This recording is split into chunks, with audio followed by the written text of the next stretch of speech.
Hello, my name is Stephen Pullum.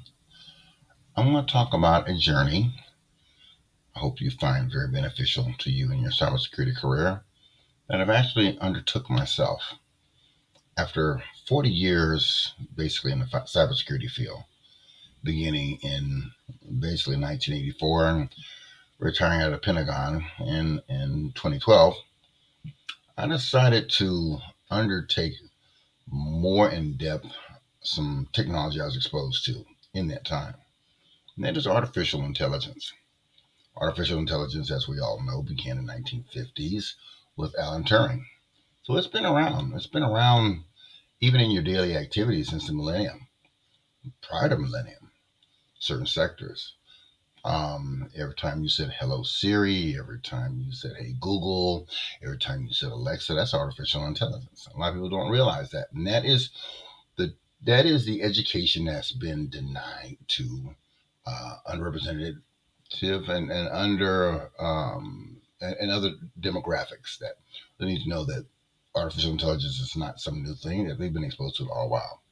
But on the cybersecurity side, I want to really engage you for the next 15, 20 minutes on how AI is going to impact our career, our craft. How important is AI to cybersecurity? Extremely. When we began the cybersecurity field in the mid 80s with the Rainbow books and trusted security modeling and mainframes and things of that nature, we never imagined it would come to this point it is now. Threat hunting was a lot easier. There wasn't any commercial internet. The internet basically was confined to Auto Digital Network between the military installation base, and basically was used for nuclear attack and nuclear response. As it migrated past the millennium, when we got past Y2K, commercial internet became available. Routers and switches became firewalls. Firewalls became content filters. Email systems became from dumb terminals became Exchange. But before Exchange, you had Lotus, you had Novell GroupWise. So a lot of this technology has been around for 20, 25 years, quarter of a century. But the technology, there's still the same amount of ports. The methodologies have changed. AI stands on the preface of changing everything we know and we've created. It will take all the information we've created, ingest it, digest it, and regurgitate it to us faster with threat models and threat vectors we've never even imagined. And as we get more close to AGI, sentientness, and the singularity, it's going to be more and more and more of a threat. The threat is not AI itself. It is like any tool. The threat is going to be the misuse of AI. If you go into the dark web, you have Ghost GPT, a lot of GPTs out there that cyber criminals are purchasing today. And so because of that, the the mindset of cybersecurity AI needs to be just a little bit different. Um, so one would say, how does one break into AI? I've never been a proponent of the word break because you can't break into cybersecurity. Break implies a thief versus hard work. Um, I didn't break into cybersecurity. No one can break into cybersecurity. You got to earn your stripes. You're going to get your boots dirty. You're going to do the grunt work. Um, I think the term break into is to imply that you're breaking into a bank and you're going to make all this money and generational wealth. That's not possible. So, how you break into AI, I've laid out a plan that is both technical, both societal, vendor, and ethical. So the money in AI is going to come from auditing. And let me tell you firsthand that most of the auditors that are in AI right now come from the legal side. They really don't have a good grasp of what auditing is from a cybersecurity perspective. They don't have a good grasp of continuous monitoring from a cybersecurity perspective. They don't have data center backgrounds. They're not OSI model background people. They're not layer 2, layer 3. They don't have no idea. They're basically what I'm seeing, and no ding to them. They're lawyers. Some of the certifications that are out there, I think I've got majority of them. My last one is the AIGP from IAPP, the Artificial Intelligence Governance Professional, and that governance is not the same governance that cybersecurity thinks of. So we're going to have a meeting of the minds because legal people and cybersecurity, enterprise, networking are going to have to get together and try to figure out how to have a meeting to understand what governance is to the enterprise. Give an example. I come from, you probably never heard of this, the Baldrige assessment, to DITSCAP, to DICAP, to DIERMF, to continuous monitoring.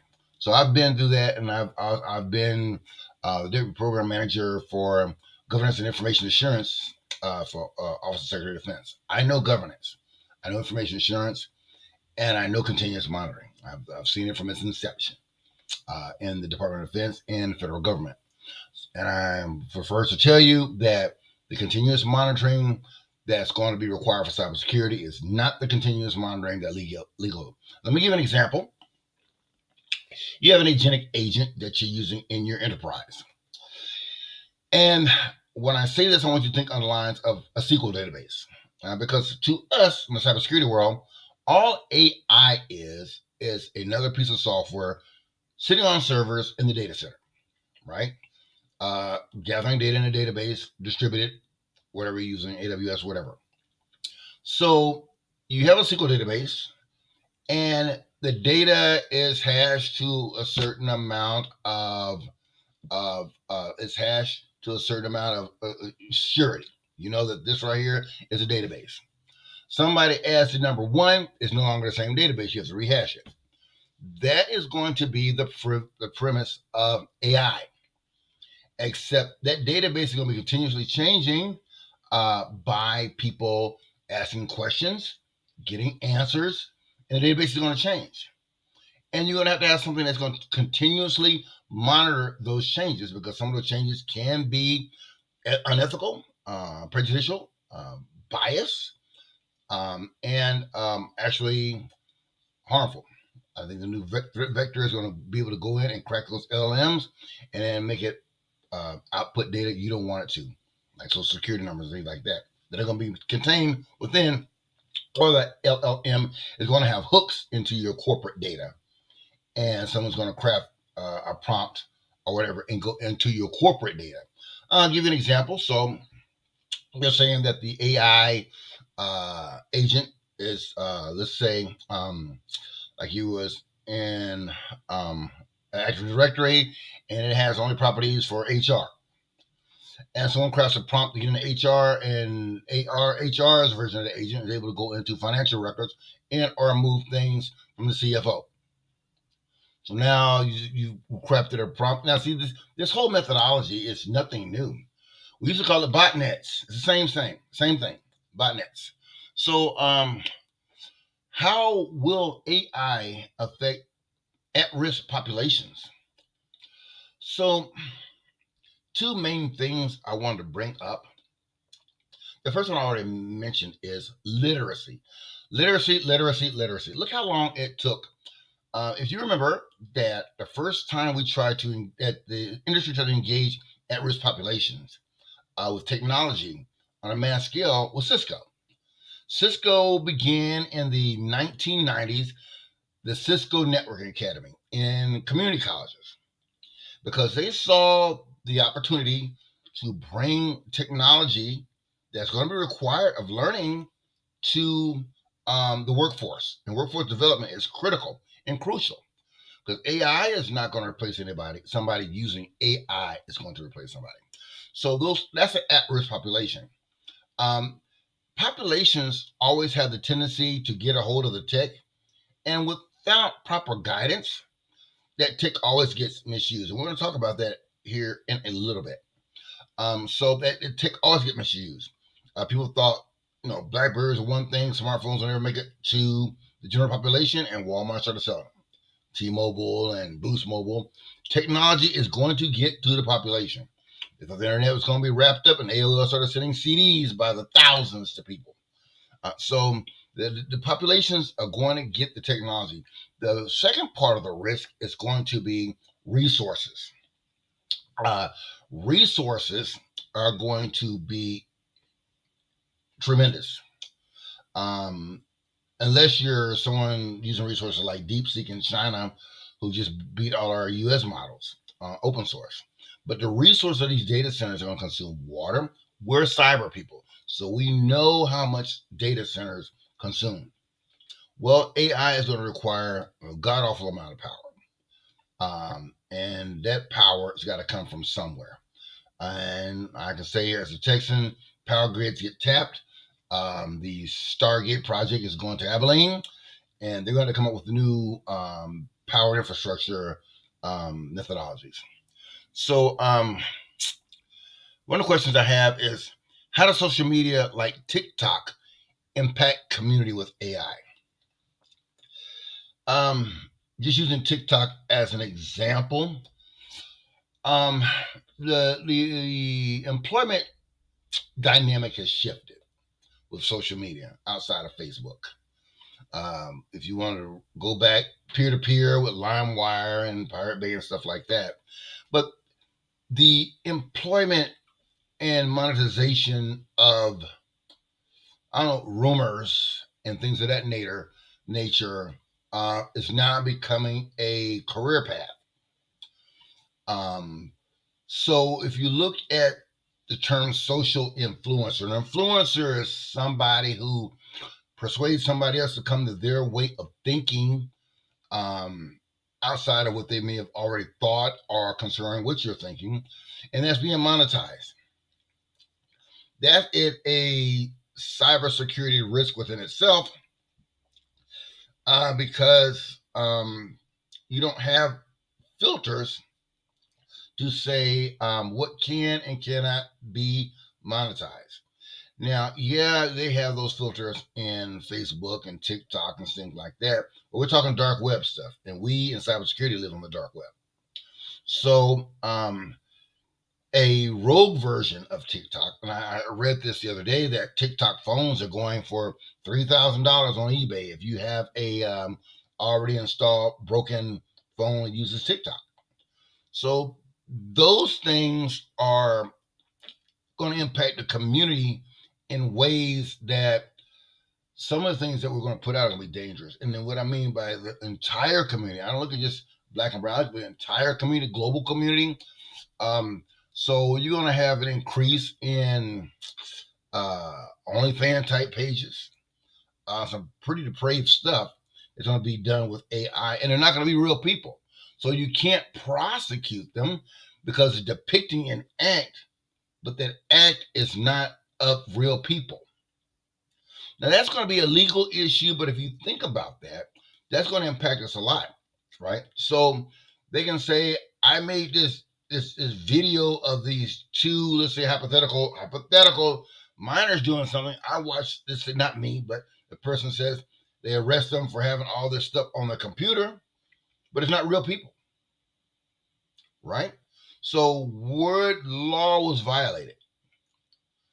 We're going to be, it used to be a time when I got my CISSP in 2002, you were called in as a subject matter expert.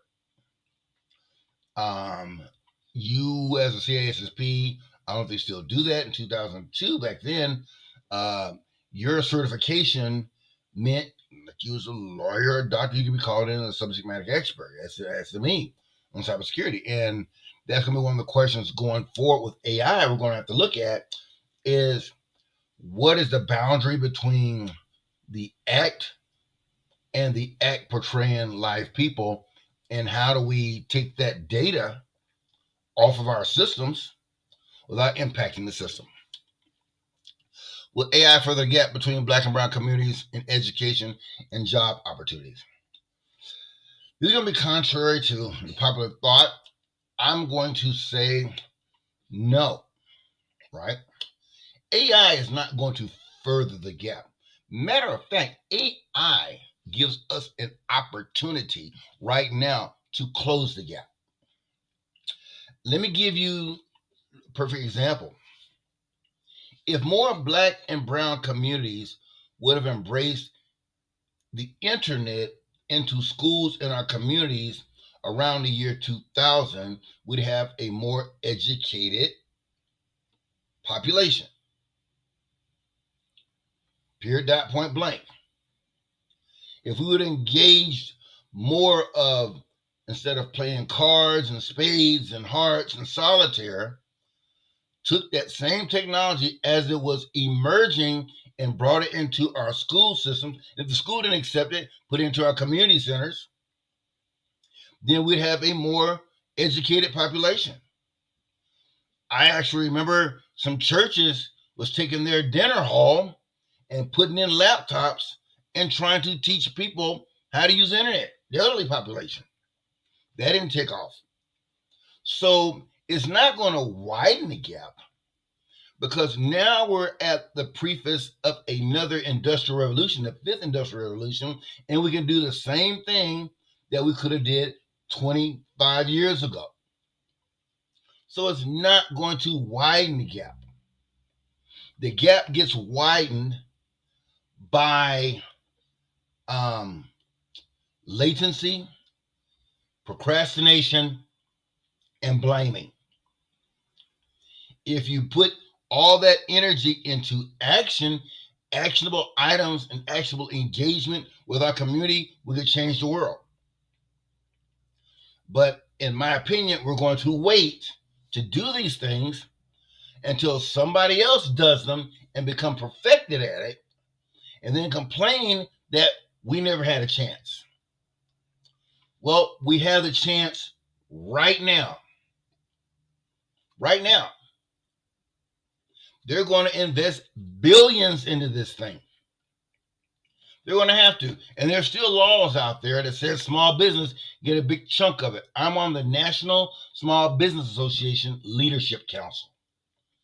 I am also 100% disabled vet, so I'm also an SD, so disabled veteran-owned small business. I know how these contracts are going to come out. And so I'm just giving fair warning. It's not going to, we can stop with the statistics about this and this and this and this. Let's stop putting that energy in trying to find statistics to blame and start putting that energy into engaging the communities to change. Let's have a new slogan: no blame, just change. No blame, just change.